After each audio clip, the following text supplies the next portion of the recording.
There is a kind of tiredness that doesn't show up on a blood test. You keep going, you keep functioning, you keep performing, but something inside you is dying, slowly, quietly. This is not about being tired. This is about spiritual depletion, about a soul that has been drained so completely that the body hasn't caught up yet. By the time your body realizes what your soul already knows, it might be too late. The Bible calls it weariness, oppression, a spirit that is crushed, and it is far more dangerous than burnout because you can recover from exhaustion. But how do you recover from meaninglessness? What happens when the soul gives up first? Your body can work on fumes for a long time, but your soul is different. Your soul knows the truth before your mind does, and it begins to shut down. King David knew this exhaustion. In Psalm 142, he cries out, "My spirit grows faint within me." Not his body, his spirit. When that part of you dies, everything else becomes performance. You become an actor in your own life, reciting lines but not really present. This is the subtle horror of soul tiredness. Nobody can see it. You look fine. You sound fine. You are producing fine. Everything is fine, except you are not fine. You are hollow.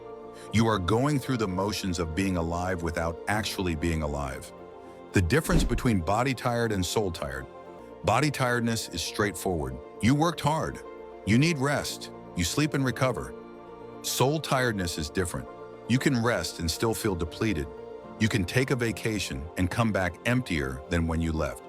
Because soul tiredness is not about the amount of work. It is about the meaning of the work. Whether what you are doing still matters to you. Soul tiredness happens when you spend years serving something that doesn't serve you back. When you give your energy to a vision that was never yours. When you say yes so many times that you forget you have a choice. The prophet Jeremiah was called to speak truth, but the more he spoke, the more he was rejected, mocked, persecuted. In chapter 20, he says, "I am weary of holding it in." His soul was exhausted by the contradiction between what he was called to do and what the world demanded of him. That is soul exhaustion. It is about the dissonance, the gap between your integrity and your reality. The systems that drain souls. There are environments designed to deplete you spiritually, places where your voice doesn't matter, where the goalpost keeps moving, where you are asked to compromise your values to fit in. These are organizations built on extraction. They extract your time, your energy, your creativity, your passion, and they give back metrics, empty promises, but never real investment in who you are.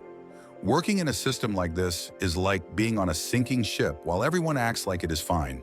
The water's rising. You can feel it, but if you mention it, you are labeled negative, not a team player, and your soul gets tired because your soul knows the truth. It knows you are not meant to live this way, to contribute to something you do not believe in. And the longer you ignore that knowing, the more depleted you become. The signs of soul exhaustion. Silent burnout looks different. You feel hollow even after rest. You have lost joy in things that mattered. You feel numb, just numb. You go through the motions but feel disconnected. You have stopped fighting for what you believe in. Everything feels pointless. You are withdrawing from people and from yourself. Your integrity feels compromised, but you do not know how to change it. This is your soul's warning, a distress call, a whisper that says, "We cannot keep living this way." Why your soul speaks before your body does. Your body is a servant. It will work, it will push, it will endure. It can override its own signals for a long time. But your soul, that is the part of you that knows truth, that knows alignment, that knows whether you are living authentically or performing. And your soul cannot be fooled. Your soul will quit before your body does because it is connected to meaning. To the fundamental question, am I becoming who I am meant to become? If the answer is no, your soul will tell you. It will withdraw. It will create that hollowness, that numbness. The soul does not harden from weakness, but from protection. It is its way of saying that something has already crossed the line. This is not weakness, this is wisdom. The cost of ignoring your soul. When you ignore the signal, when you keep saying just a little longer, the burnout moves from your spirit into your body. Chronic stress, autoimmune disorders, heart problems, insomnia, anxiety, depression. But the physical symptoms are just the visible signs of something that was already happening in your soul. Your body is just finally catching up to what your spirit has been screaming for months.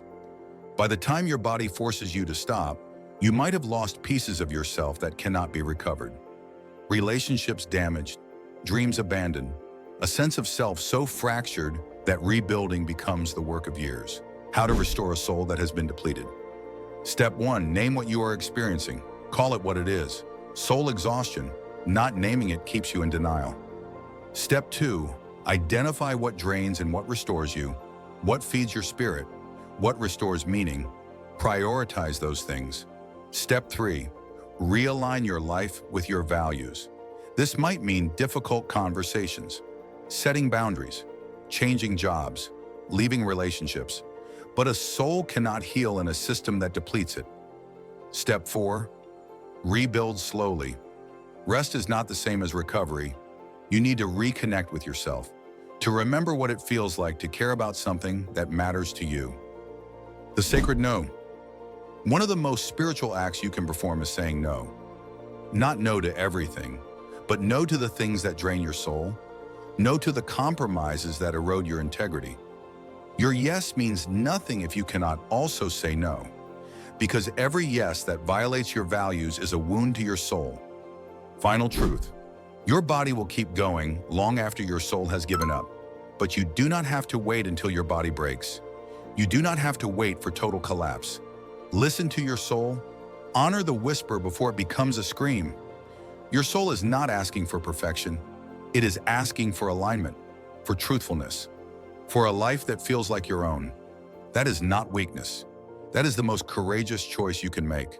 Your soul matters.